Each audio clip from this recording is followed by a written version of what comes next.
And here we are with our first guest for this segment. He's a man that I've respected ever since I first met him many years ago. Drew Diamond, former chief of police in Tulsa. Drew, welcome. It's good to see you, friend. Good to see you. Always good to see you, Sam. Thank you. Two things. We're here to talk about community policing. But first, before we define it, why was there such resistance to the implementation of community policing when you were chief? Well, to put it in perspective, I was promoted chief. I came up through the police department. I was promoted in 1987 and retired right at the beginning of 1992. And during those years, the idea of police professionals engaging the community in problem solving, particularly poor and minority communities, was in fact new to urban policing. It was old to policing itself. I mean, it was the British model of the bobbies, in the 1800s that we adopted in American policing. So change, I think, Sam, as we were moving through change, it was a time when people wanted to make war on crime. And they wanted a paramilitary professional police force to do that. And what many of us, most of the major city chiefs at the time and most of the leadership nationally in community said, we can do that, but we're going to fill up the prisons and we're not going to solve the problem. And so intervention and prevention at the earliest stages in community is what works. And over the last 30-some years, I think that's in fact proven to be true. But we're still stuck in this reactionary model that we do. You've already defined. My next question was going to be, what exactly is it?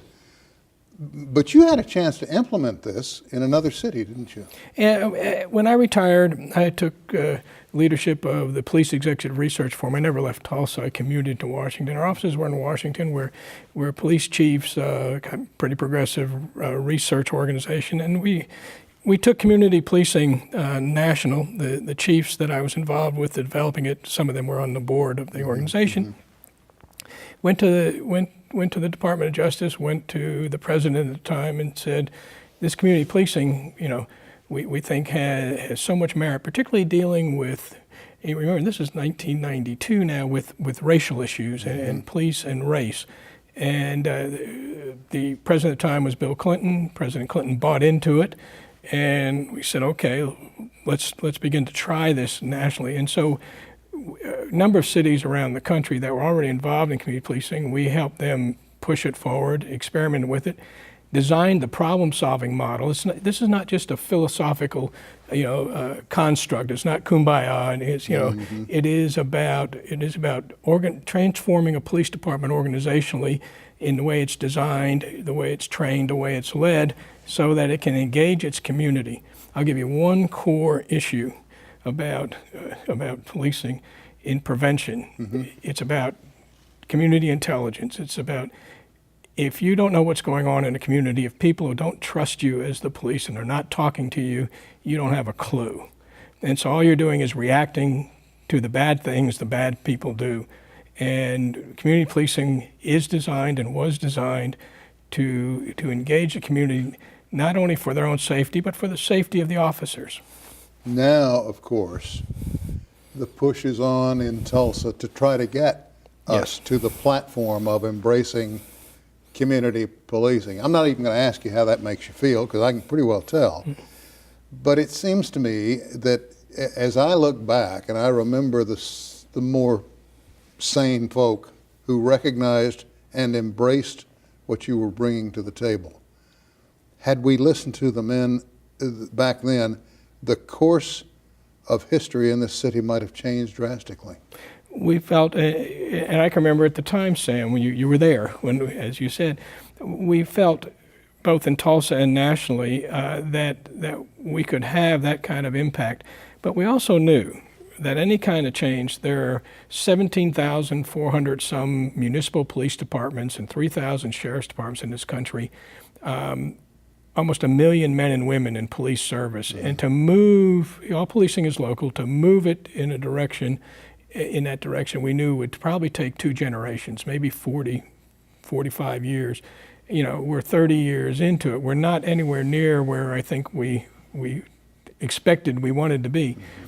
But the sense of it is, all of a sudden in the last few years, because of the police-involved shootings and here locally and nationally, and a lot going on in the world, the sense of dealing with divides in our country is important. And in the middle of all that are police officers. And if they don't have a direction, if they don't have not trained up to it, and there's not a policing style that engages a community in an honest and effective way, this model fails. I mean, the model I'm talking about is democracy. I mean, it fails. Yeah, which is under threat, Yes. as is our Constitution. It would seem as though if you stand back and look at it, back in the day when you were trying to implement this, we didn't have what they call social media. We didn't have cell phones. We didn't have this, that, and the other, where news was instantaneous. And you weren't able to organize a flash mob, if you will, at the drop of a hat, and give directions of how to demonstrate and where to go. Back then, of course, police officers were referred to as pigs, and that was a thing that started in the San Francisco Bay Area and moved across the country. It was toward the end of the major protest of the Vietnam War. And yet, as I look back on this, I realize the elements there of change had been planted. And we're just now beginning, and I'm paraphrasing you, to reap the benefits. Example, my granddaughters are in a racially mixed high school, and whose friends include all races. Our children and our grandchildren are doing what should have been done by all of us years ago. They're bridging the gap. And that's the exciting part, and that's the part that's been going on. It's always the youth that when properly guided, and they'll make the changes. Mm-hmm. The situation we're in now, though, is Tulsa is making an effort to bring community policing back. We actually did it during my tenure, and it was successful. It was undone over the years after I retired. They're bringing it back, and it's a good effort. It's too slow. The mayor and the police chief have all bought into the idea that you can't actually fully implement community policing until you have enough police officers. And that's just not true. I've had this discussion with both of them. That's not true. And you've got the facts to back it up. Absolutely. Community policing is not dependent on how many police officers you have. It's dependent on how they police, mm-hmm. and how they're led, trained, and what the messaging is to them. And so putting this together, it's not all that complicated, because the framework, this is not experimental anymore. It's being done all over the world and all over our country. The framework exists, the design exists, the training modules exist. All one has to do is order it done. The good news about being paramilitary organizations is when the leadership, the mayor and the police chief say, to 1,200 employees, this is how we're going to do this going forward, mm-hmm. They'll do it because they're professional, they're educated, and well trained. But if nobody does that, they'll police the way they want to police. But if they try to make the change, the public will recognize that.